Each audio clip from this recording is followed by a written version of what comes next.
So hello, I'm David McGinley, chaplain with the Spiritual Care Program, and I'm here to talk about meaning and survivorship. Now, as a chaplain, I find a lot of people get very anxious when you begin to talk about this. Spirituality is at the heart of the cancer experience because from the moment you're diagnosed, life is turned upside down. Immediately, many people begin to wonder, am I going to die from this? What does my life mean? How am I going to get through this?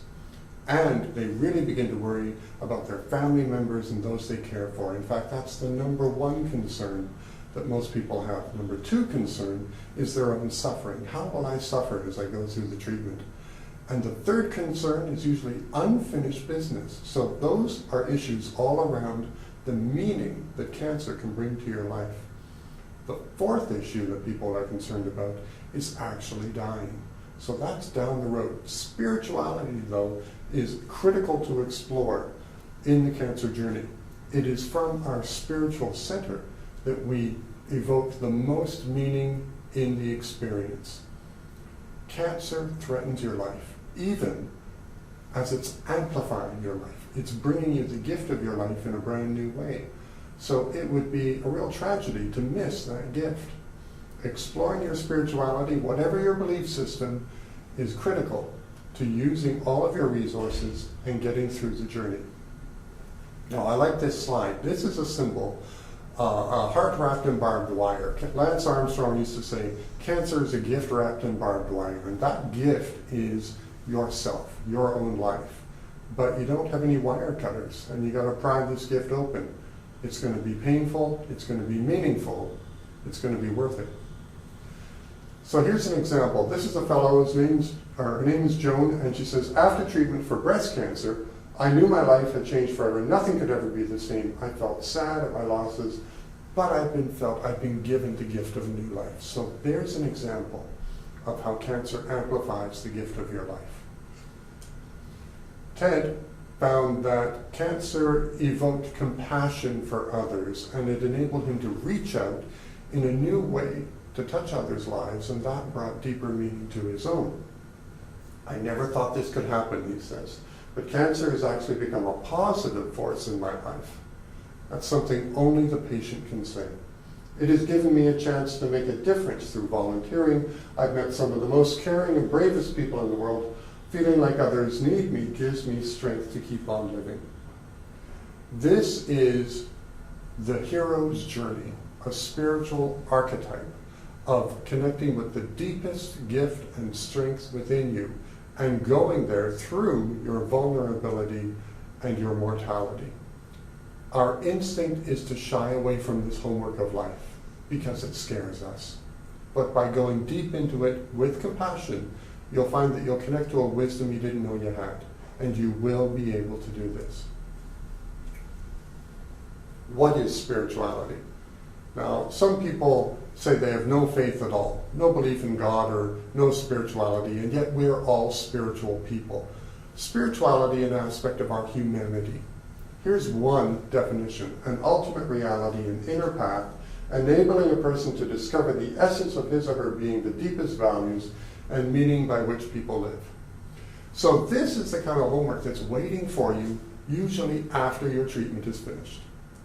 A lot of people get through their treatment, they're given the green, the go-ahead, the staff and the medical team say, you've done well and now your treatment's over, go and enjoy your life. And yet you don't feel normal.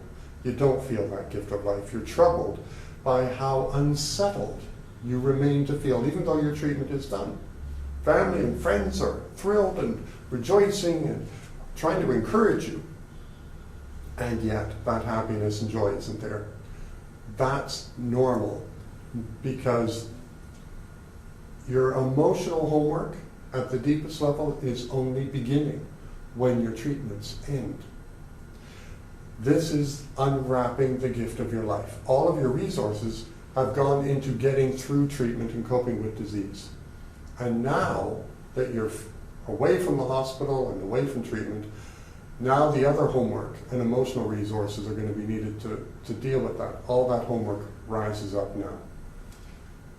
Normal is actually gone, and it will never come back. But a new normal will arrive as you embark on the journey of exploring what does cancer mean to me, how am I going to use it to amplify my life?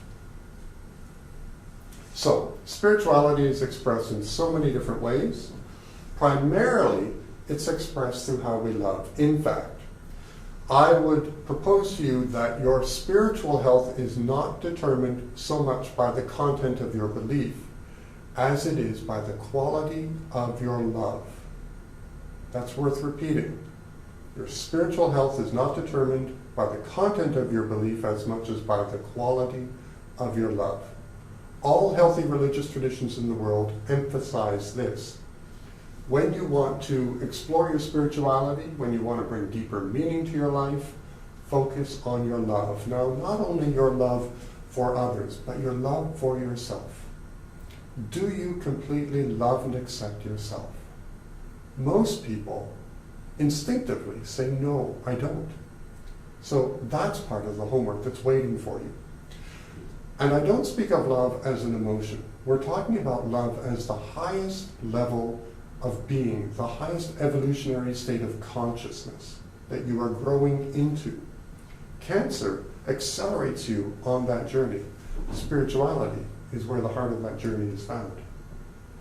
Now, here are the typical and important questions, spiritual questions that people ask when they get diagnosed or as they reflect back on their disease.